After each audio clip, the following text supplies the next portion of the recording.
आज़ादी के अमृत महोत्सव पर राजस्थान विधानसभा द्वारा आयोजित इस विशेष आयोजन में उपस्थित विश्व के सबसे बड़े लोकतंत्र भारत की सम्माननीय राष्ट्रपति श्रीमती द्रौपदी मुर्मू जी, विधानसभा अध्यक्ष श्रीमान डॉक्टर सीपी जोशी जी और यहाँ उपस्थित सभी सम्माननीय विधायकगण, अन्य सभी गणमान्य जनों को का मैं स्वागत और अभिनंदन करता हूँ। मुझे इस बात की प्रसन्नता है कि आप सभी के साथ आज यहाँ लोकतंत्र को सशक्त करने से जुड़े इस पवित्र और गरिमामयी कार्यक्रम में उपस्थित होने का सौभाग्य मुझे प्राप्त हुआ है।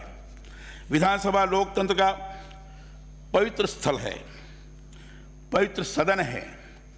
मैं मानता हूँ कि विकास की जो भावी मानवीय आवश्यकताएं हैं उनके अनुरूप नियम कानून बनाने और हमारे लोकतांत्रिक कार्य प्रणाली को सुदृढ़ करने का यह पावन स्थल है।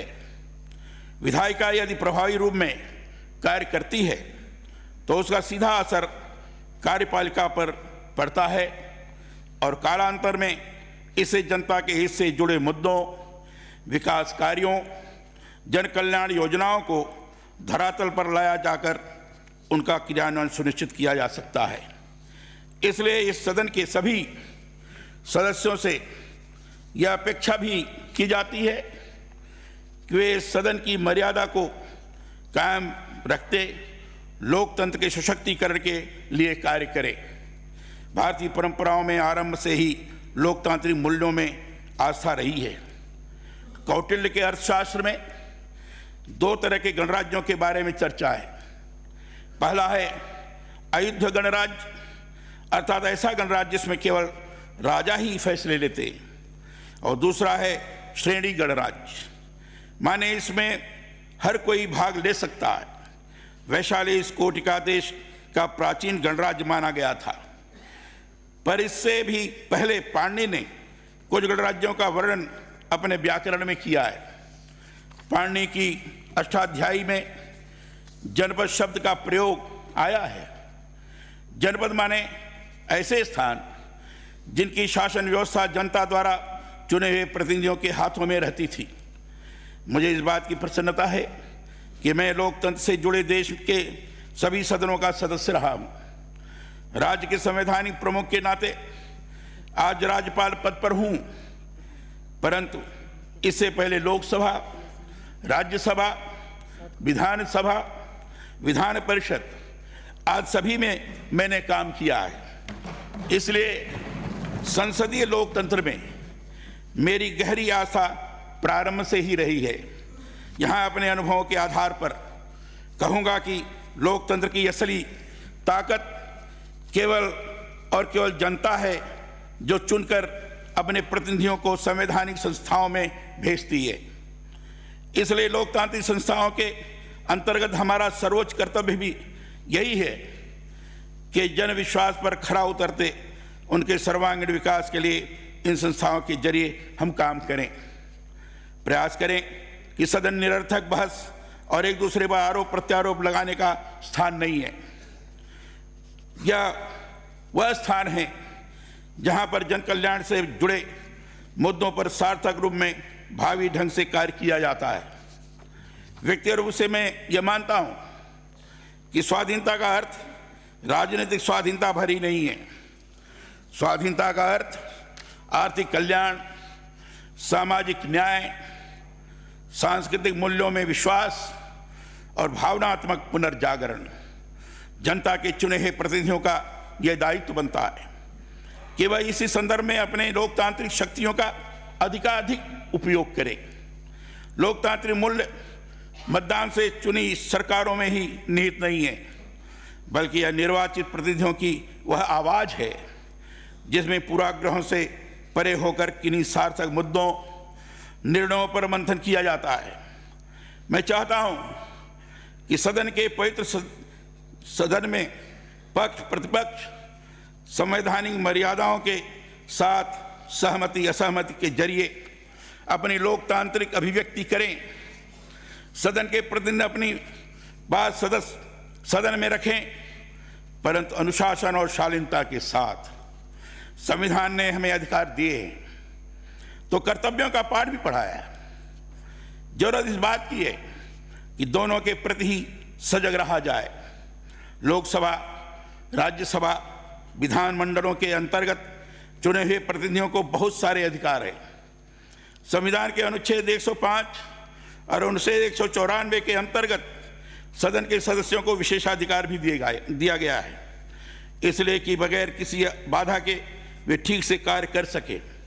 पर जरूरी ये भी है कि हम अपने अधिकारों, विशेषाधिकारों का उपयोग सार्थक रूप में लोकतंत्र सशक्त करने के लिए करें। मुझे कई बार बहुत दुख होता है जब सदन में विचार प्रकट करने के अधिकारों का प्रयोग सदस्य निरर्थक बहस करने, विवादों से जुड़े मुद्दों पर सस्ती लोकप्रियता प्राप्त करने, अप्रासंगिक सवाल जवाबों, एक दूसरे पर छिटाकशी, छिद्रान्वेषण, वैयक्तिक दोषारोपण आज के लिए करते हैं। याद रखिए, सदन लोकतंत्र का पवित्र मंदिर होता है।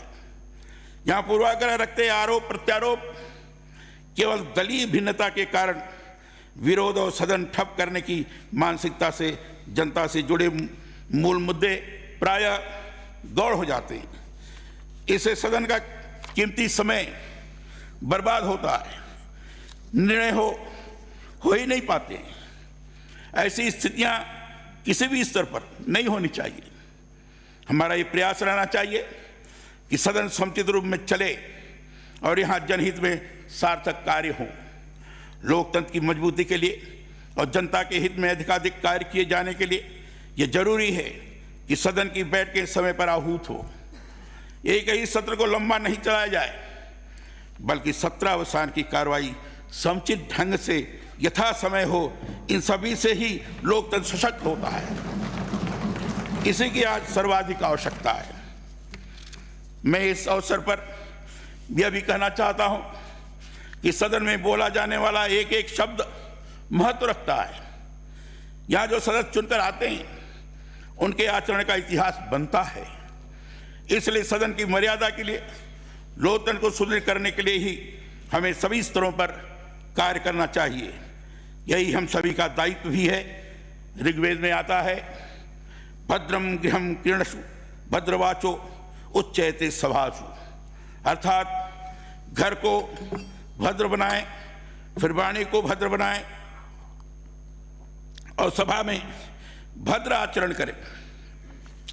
यहाँ मर्यादित व्यवहार हो, इसके लिए सभी सचेत रहेंगे, तभी लोकतंत्र के प्रति आस्था और विश्वास सदा बना रहेगा। बहुत सारी बातें, मेरे अपने संसदीय अनुभव भी इतने हैं कि अगर उन्हें ही यदि सुनाने लगे तो समय का पता ही नहीं चलेगा। इसलिए अपनी वाणी को विराम देते हुए अंत में यह कहना चाहूँगा कि हम अपनी बात रखें, बहुत मजबूती से रखें, परंतु दूसरे पक्ष को सुनने के लिए भी सदा तत्पर रहें। महात्मा गांधी ने 31 मई 1942 के हरिजन में लिखा था, अगर हम दूसरे पक्ष की बात सुनने के लिए तैयार नहीं हैं तो लोकतंत्र का विकास संभव नहीं हो सकता। जब हम अपने विरोधी की बात सुनने से इनकार कर देते हैं या उनकी बात को सुनकर उसका उपहास करते हैं, तब उसका अर्थ होता है कि हम विवेक और तर्क का द्वार बंद कर रहे हैं। महात्मा गांधी के इस कहे के आलोक में ही कहना चाहूँगा कि हम अपने मत के प्रति आग्रह रखें, परंतु दूसरे पक्ष के प्रति भी किसी तरह का पूर्वाग्रह नहीं पालें। सदन में संवैधानिक मूल्यों, नियम कानूनों के साथ उदात्त जीवन मूल्यों और आदर्श की पालना करेंगे, तभी निरंतर सम्मान और प्यार की अपेक्षा हम कर सकते हैं। भारत विश्व का सबसे बड़ा लोकतंत्र ही नहीं है, वसुधैव कुटुंबकम की सोच के साथ संसार को अपना परिवार मानते मनुर्भव की महान संस्कृति से जुड़ा हुआ है। इकबाल ने अपनी शायरी तराना ये हिंद में इसीलिए तो कहा है, यूनानो मिस्रो रोमा सब मिट गए जहाँ से, अब तक मगर है बाकी नामों निशा हमारा, कुछ बात है कि हस्ती मिटती नहीं हमारी। आइए हम राष्ट्र के प्रति समर्पित होकर देश की लोकतांत्रिक संस्थाओं को मजबूत करने के लिए कार्य करें। हम हमारे विधायी कार्य स्थलों को लोकतंत्र के मंदिर के रूप में पूजते हुए उनसे जुड़े आदर्श स्थापित करें।